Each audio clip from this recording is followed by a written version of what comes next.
आज अपन टॉपिक शुरू करने जा रहे हैं। टॉपिक का नाम है ट्रिगोनोमेट्रिक इक्वेशन।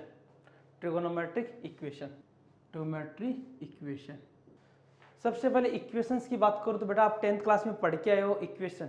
इक्वेशन में क्या होता है, लीनियर इक्वेशन पढ़ी है आप लोगों ने, क्वाड्रेटिक इक्वेशन पढ़ी है। वहाँ लीनियर इक्वेशन पढ़ते थे इस तरह से कि x + 1 = 0। यहाँ सिंप्लीफाई करके x का वैल्यू निकालते थे। क्वाड्रेटिक इक्वेशन पढ़ा है x² प्लस का मान लीजिए 12x प्लस का 3 = 0। ये क्वाड्रेटिक इक्वेशन पढ़ी है। इसको अपन सिंप्लीफाई करते थे और सिंप्लीफाई करके वैल्यूज निकालते थे x की। अब सिंप्लीफाई करने के लिए आपके पास अलग अलग मेथड हुआ करते थे, फैक्टर करके निकालते थे। इसके अलावा Sridharacharya formula x = -b plus minus square root of b² - 4ac/2a। इसके अलावा परफेक्ट स्क्वायर, काफ़ी सारे तरीके थे जहाँ से अपन इक्वेशन सोल्व करते थे। तो एट लास्ट अपन जब सोल्व करते थे तो क्या फाइंड करते थे, वेरिएबल का वैल्यू, x का वैल्यू। तो यहाँ पे सोल्व करते थे तो x का वैल्यू, यहाँ भी x का वैल्यू फाइंड करते थे। तो वही बात मैं ट्रिगोनोमेट्रिक इक्वेशन में कहने वाला हूँ कि इस टाइप की इक्वेशन जहाँ पे ट्रिगोनोमेट्रिक रेशियो इन्वॉल्व होते हैं, मतलब these equation there are involving trigonometric ratios. ऐसी इक्वेशन जहाँ ट्रिगोनोमेट्रिक रेशियो इन्वॉल्व होते हैं वो क्या होती है, ट्रिगोनोमेट्रिक इक्वेशन। जैसे मान लीजिए sin² x + 2 sin x + 1 = 0। अब आप यहाँ देख रहे हैं कि ये जो इक्वेशन है इसको अपन क्या बोलेंगे, ट्रिगोनोमेट्रिक इक्वेशन। क्यों? क्योंकि ये ट्रिगोनोमेट्री की फॉर्म में गिवन है। तो जो ट्रिगोनोमेट्री की फॉर्म में गिवन है इक्वेशन, उसी को क्या बोलते हैं, ट्रिगोनोमेट्रिक इक्वेशन। और इन्हीं को सिंप्लीफाई करके सोल्व करके अपन वैल्यू फाइंड करते हैं। तो देखिए सबसे पहले ट्रिगोनोमेट्री इक्वेशन के अंदर कैसे कैसे सॉल्यूशन अपन निकालते हैं। तो सबसे पहले है सॉल्यूशन, कि इनके क्या सॉल्यूशन आएंगे। ट्रिगोनोमेट्रिक इक्वेशन के मैं दो तरह के सॉल्यूशन आपको बताऊंगा। पहला जो सॉल्यूशन है वो है प्रिंसिपल सॉल्यूशन, प्रिंसिपल सॉल्यूशन। और जो सेकंड सॉल्यूशन करने जा रहा हूं वो है general solution, general solution. Trigonometry equation का पहला सॉल्यूशन प्रिंसिपल सॉल्यूशन और सेकंड है वो है जनरल सॉल्यूशन। प्रिंसिपल सॉल्यूशन में क्या करूंगा, प्रिंसिपल सॉल्यूशन में जो वैल्यू आएगी वो आएगी, सॉल्यूशन लाई बिटवीन 0 to 2 पाई। 0 से 2 पाई के बीच में जो सॉल्यूशन आएगा वो तो होगा प्रिंसिपल सॉल्यूशन। और जो n की फॉर्म में होगा, मतलब जो हर जगह पे लाइक करेगा, मतलब इन फॉर्म ऑफ n, जो n की फॉर्म में अपन सॉल्यूशन फाइंड करेंगे उसको क्या बोलेंगे, जनरल सॉल्यूशन। n क्या है, यहाँ पे कोई भी इंटीजर यूज करेंगे। तो यहाँ दो तरह के सॉल्यूशंस की बात कर रहा हूँ, principal solution and general solution.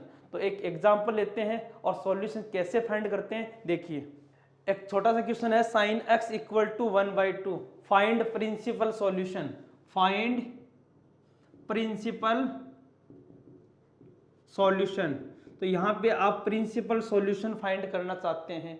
तो सबसे पहले आप देखिए sin x = प्लस का 1/2। आप क्वाड्रेंट में देखते हैं sin x की वैल्यू प्लस का, एक तो फर्स्ट क्वाड्रेंट में होती है और एक सेकंड क्वाड्रेंट में होती है। फर्स्ट क्वाड्रेंट में sin x प्लस होता है, सेकंड क्वाड्रेंट में sin x प्लस होता है। अब बताइए sin x = 1/2, x की कौन सी वैल्यू के लिए sin 1/2 आंसर देगा। तो आप बोलेंगे कि सर अगर मैं x की जगह पे 30 डिग्री रख दूं, x की जगह पे 30 डिग्री मतलब π/6 रख दूं, तो sin 30 का वैल्यू क्या हो जाएगा, 1/2।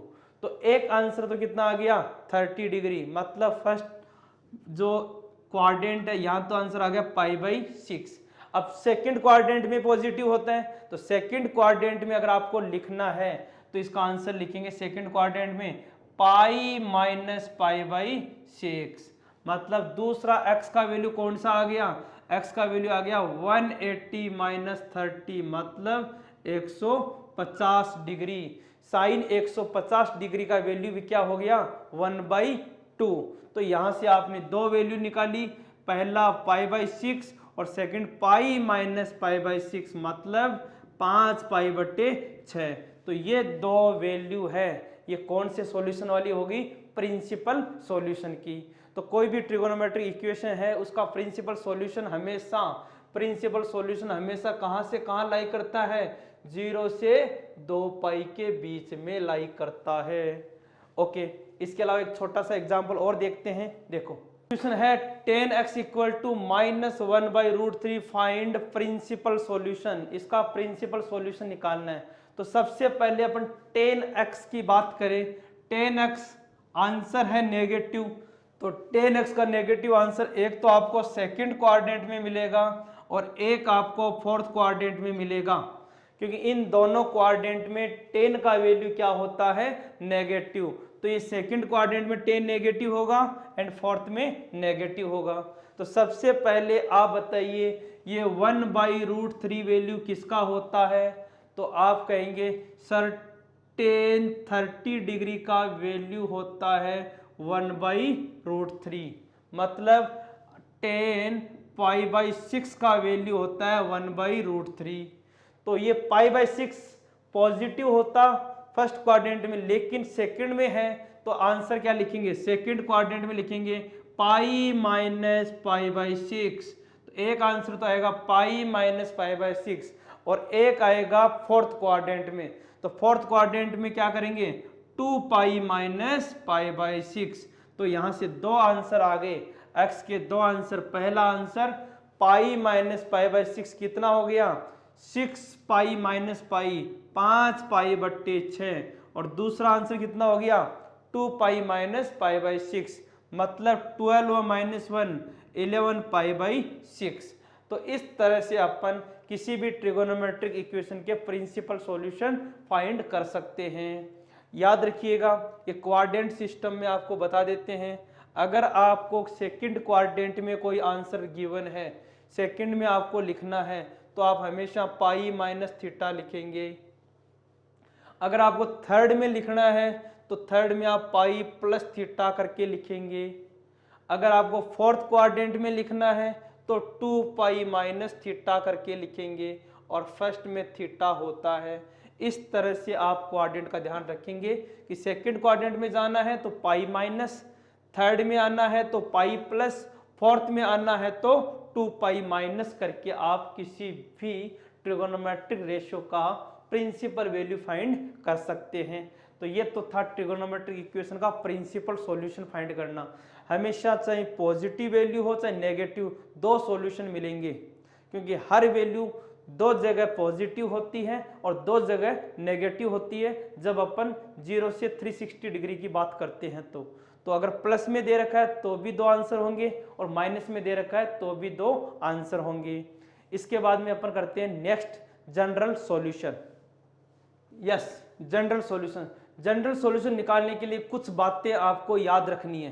पहली इंफॉर्मेशन, अगर आपको कहीं लिखा हुआ है sin x की वैल्यू 0, sin x की वैल्यू 0, तो आप x का आंसर क्या लिखेंगे n × π, n लिखेंगे और n होगा आपका कोई भी इंटीजर मतलब i, z या कुछ भी लिख सकते हैं।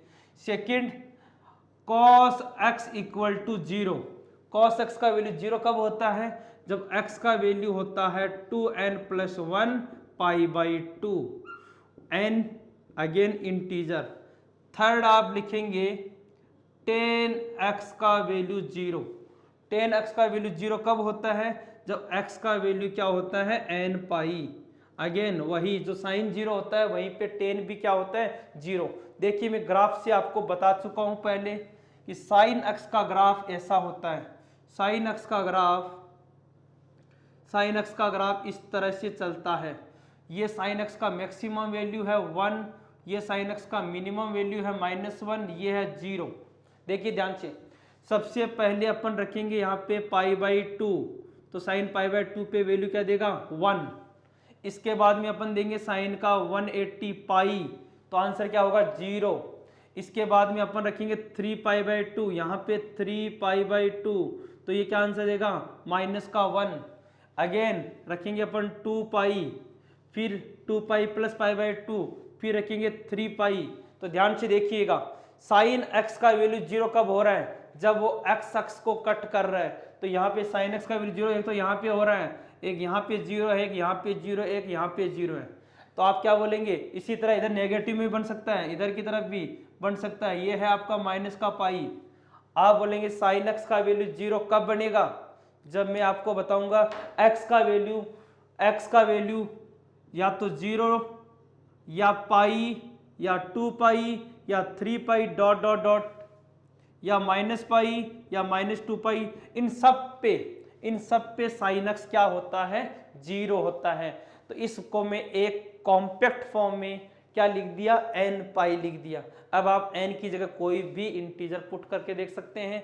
0 रखेंगे तो 0 हो जाएगा, 1 रखेंगे तो आपका पाई हो जाएगा, 2 रखेंगे तो यहाँ 2 पाई हो जाएगा, 3 रखेंगे तो 3 पाई हो जाएगा। मतलब इस सॉल्यूशन के अंदर सारे आंसर आ गए जहां पे साइन एक्स का ग्राफ क्या देगा, 0 वैल्यू देगा। ओके, इसके बाद में लिखा हुआ है cos x इक्वल टू 0।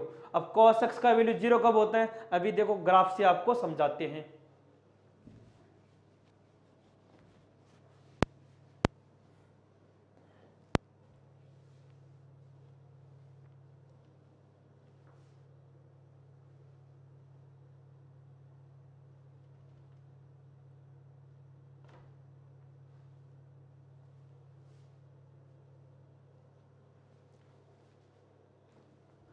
ये देखिए, ये है आपके cos x का ग्राफ। cos x में आप देखेंगे सबसे पहले यहाँ पे है 0 पे cos x का वैल्यू क्या मिलेगा, 1।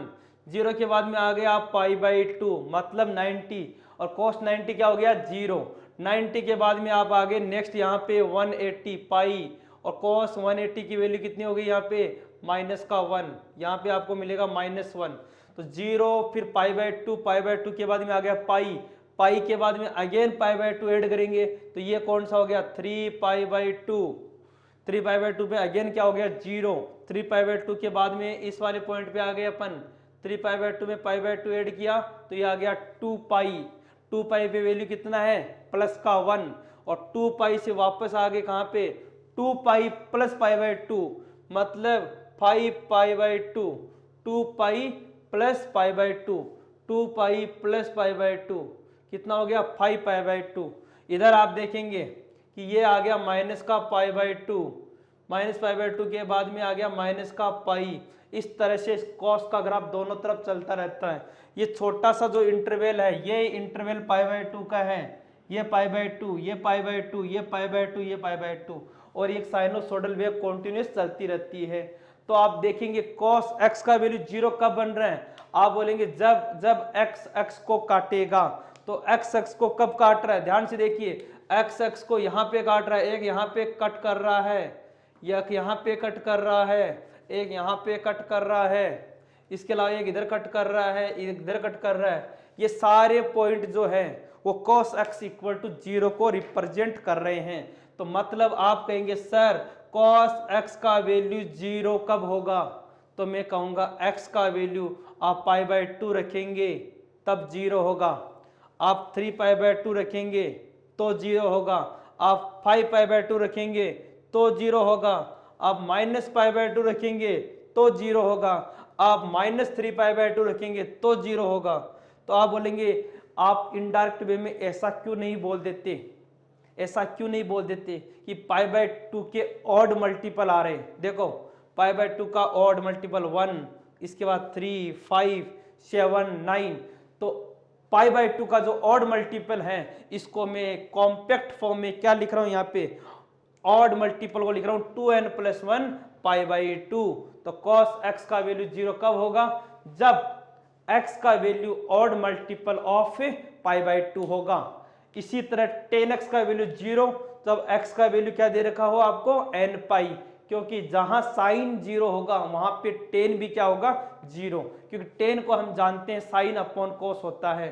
tan का फॉर्मूला क्या होता है, tan x equal to sine x upon cos x। तो जहां ये 0 होगा वहां पे ये भी 0 होगा। तो tan x का वैल्यू 0 कब होगा, जब x का वैल्यू क्या होगा, n पाई। तो इस तरह से आप डायरेक्ट याद रखेंगे sin x 0 n पाई पे, tan x भी n पाई पे, इसके अलावा cos x odd multiple of pi by 2 पे। तो ये 3 आप फॉर्म याद रखेंगे। अब कोई स्टूडेंट ये बोलेगा सर ओनली इसी के ऊपर हो सकता है क्या, इसके अलावा नहीं हो सकता है क्या? यस, इसके अलावा भी कई पॉइंट ऐसे आएंगे जहां पे आपको वैल्यू पूछ सकता है। तो देखिए यहां 3 फॉर्म और लिखा देता हूं आपको। क्या क्या फॉर्म है देखो। पहली फॉर्म, अगर साइन एक्स की वैल्यू गिवन है साइन अल्फा, साइन एक्स की वैल्यू साइन अल्फा गिवन, तो एक्स का वैल्यू क्या होगा एन पाई प्लस माइनस 1 की पावर एन अल्फा। ये आप डायरेक्ट सॉल्यूशन याद रखेंगे। इसके अलावा अगर आपको दिया हुआ है cos x equal to cos alpha, तो एक्स का आंसर क्या लिखेंगे 2n pi plus minus alpha याद रखेंगे। थर्ड सॉल्यूशन, अगर टेन एक्स का वैल्यू दिया हुआ है आपको टेन अल्फा, तो एक्स का आंसर क्या लिखेंगे एन पाई प्लस अल्फा। तो ये 3 सॉल्यूशन डायरेक्ट याद रखेंगे। साइन एक्स का वैल्यू साइन अल्फा, तो एक्स का आंसर ये होगा। Cos x equal to cos alpha, तो एक्स का answer 2n pi plus minus alpha होगा। Tan x equal to tan alpha, तो एक्स का answer n pi plus alpha होगा। अब कैसे होगा, एक छोटा सा क्वेश्चन करते हैं। देखो क्वेश्चन है, मान लीजिए उसी पहले वाले क्वेश्चन की बात कर लेता हूं। cos x इक्वल टू 1/2, इसका आपको जनरल सॉल्यूशन निकालना है, जनरल सॉल्यूशन। तो आप बोलेंगे सर 1/2 वैल्यू है वो होती है 60 डिग्री का, तो आप इस क्वेश्चन को क्या लिख सकते हैं cos x equal to cos of pi by 3, मतलब cos ऑफ 60। cos 60 क्या होता है 1/2। तो यहां से देखिए cos x cos अल्फा के इक्वल है, तो x का आंसर क्या होगा 2n pi plus minus alpha. जो अल्फा यहाँ लिखा हुआ है उसको आप यहाँ रख देंगे, तो यहाँ अल्फा की जगह क्या लिखा हुआ है पाई बाई 3। तो x का आंसर क्या आ गया 2n pi plus minus pi by 3। इस तरह से आप इसका आंसर लिख सकते हैं। इसके अलावा मान लीजिए कोई और एग्जांपल लेते हैं। यस, क्वेश्चन है find the general solution of tan x equal to minus 1/√3। tan x equal to minus 1/√3, तो आप क्या लिख सकते हैं, आप लिखेंगे sir tan x equal to, ध्यान से देखिए 1/√3। 1/√3 किसकी वैल्यू होती है 1/√3 होती है आपका पाई बाई 6, बट क्वाड्रेंट कौन सा है सेकंड एंड फोर्थ। सेकंड आएगा नेगेटिव की वजह से, तो आंसर क्या होगा इसका 10 pi minus pi by 6। 10 pi minus pi by 6 लिखेंगे, तो ये आ गया आपका 10 of x equal to 10 of 5 pi by 6, 5 pi by 6। तो यहाँ सिंप्लीफाई करेंगे तो x का आंसर आ गया n पाई प्लस 5 पाई बट्टे 6। इस तरह से आप कोई भी ट्रिगोनोमेट्रिक इक्वेशन दे रखा है उसका जनरल सॉल्यूशन फाइंड कर सकते हैं। अब कुछ स्टूडेंट ऐसे बोलेंगे कि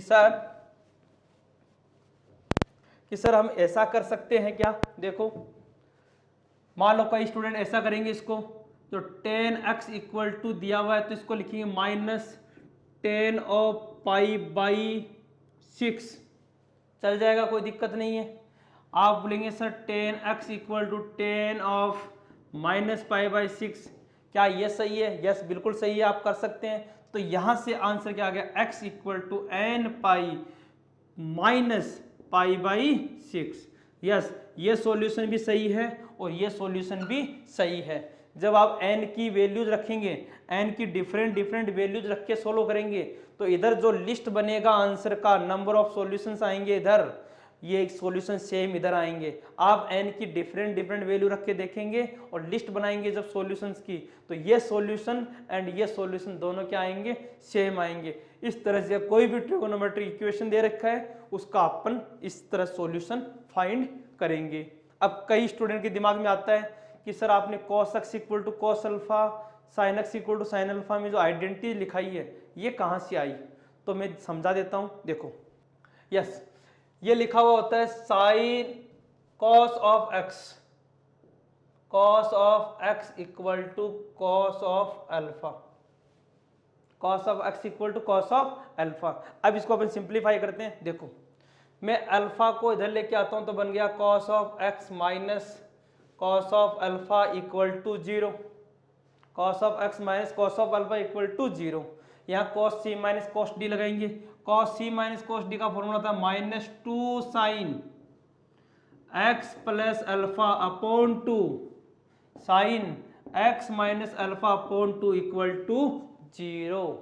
-2 0 में चला जाएगा, क्या आ गया यहाँ से, दो सॉल्यूशन आ गए, sign x plus alpha upon 2 0 या sign x minus alpha upon 2 0। मतलब या तो ये 0 होगा या फिर ये 0। ध्यान से देखिए दो नंबर का प्रोडक्ट 0 आ रहा है, इसका मतलब या तो ये 0 है या फिर ये 0 है। तो आप क्या लिखेंगे कि या तो sine x plus alpha upon 2 equal to 0 और sine x minus alpha upon 2 equal to 0। इन दोनों में से कोई ना कोई 0 है। तो अगर ये 0 है तो इसका सॉल्यूशन क्या लिखेंगे, x plus alpha by 2 equal to n pi, क्योंकि sine x equal to sine 0 कब होता है, साइन एक्स 0 कब होता है, एन पाई पे। तो यहाँ x की जगह ये लिखा हो तो इसको क्या कर दिया, एन पाई के इक्वल। तो यहाँ से x का वैल्यू निकाला तो कितना आ गया, 2n pi minus of alpha. इसी तरह अगर ये 0 है तो इसको क्या लिखेंगे, x minus alpha by 2 equal to n pi. तो x का वैल्यू क्या आ गया, 2n pi plus of alpha. तो इन दोनों वैल्यूज को मिला के, इन दोनों वैल्यू को मिला के, इन दोनों वैल्यू को मिला के क्या आंसर लिख दिया, x equal to 2n pi plus minus alpha. तो जब भी आपके पास cos x equal to cos alpha लिखा है तो आंसर क्या या लिखेंगे, डायरेक्ट लिखेंगे x equal to 2n pi plus minus alpha, 2n pi plus minus alpha. इसी तरह अपन tan x का प्रूव कर सकते हैं, sin x equal to sin alpha prove कर सकते हैं। तो ये था आपका ट्रिगोनोमेट्रिक इक्वेशन। इसके अलावा और आइडेंटिटीज देखिए। नेक्स्ट आइडेंटिटीज, अगर आपको गिवन है if sine square theta equal to sine square alpha, तो थीटा का आंसर लिखना है n pi plus minus alpha. क्या लिखेंगे, n pi plus minus alpha. इसी तरह अगर आपके पास लिखा है cos square theta equal to cos square alpha, तो डायरेक्ट आंसर लिखेंगे theta equal to n pi plus minus alpha. इसी तरह से tan square theta equal to tan square alpha, तो थीटा का आंसर भी क्या आएगा, n pi plus minus alpha. इन तीनों का आंसर क्या है, सेम है। तो यहाँ पे जब भी आपको कोई स्क्वायर की टर्म दे रखी है, sine square theta sine square alpha, cos square theta cos square alpha, तो आपको आंसर क्या लिखना है, theta equal to n pi plus minus alpha. तीनों का सेम आंसर है। देखिए छोटा सा एग्जांपल करते हैं। मान लीजिए आपको कहीं क्वेश्चन में गिवन है साइन स्क्वायर थीटा, क्वेश्चन कर रहा हूँ, sine square theta equal to 1/2। तो आप यहाँ पे दोनों तरफ स्क्वायर रूट नहीं लेंगे, स्क्वायर रूट मत लीजिए, आप ऐसा करेंगे sine square theta equal to 1/√2 का होल स्क्वायर। इसको भी क्या लिखेंगे, होल स्क्वायर में। तो ये क्या बन गया, sine square theta equal to sine of π/4 π/4 का स्क्वायर, क्योंकि 1/√2 किसकी होती है, साइन 45 का वैल्यू होती है। तो अब यहाँ से ये आइडेंटिटी बन जाएगा theta equal to n pi plus minus π/4। तो इस तरह से आप कोई भी पावर 2 का ट्रिगोनोमेट्रिक इक्वेशन सोल्व कर सकते हैं। कभी भी पावर 2 में आए तो दोनों तरफ स्क्वायर रूट मत लेना, क्योंकि ऐसा करने से क्या होता है, नंबर ऑफ सॉल्यूशन कम हो जाते हैं। तो कभी भी इक्वेशन दे रखा हो तो आप दोनों तरफ स्क्वायर रूट ना लें, आप इस तरह से सोल्व करें ताकि आपके प्रॉपर नंबर ऑफ सॉल्यूशन आए। ठीक है बेटा, थैंक यू। नेक्स्ट वीडियो कल अपन करते हैं जिसमें आपके प्रीवियस ईयर के एनडीए के जो क्वेश्चंस है वो डिस्कस करेंगे। Thank you.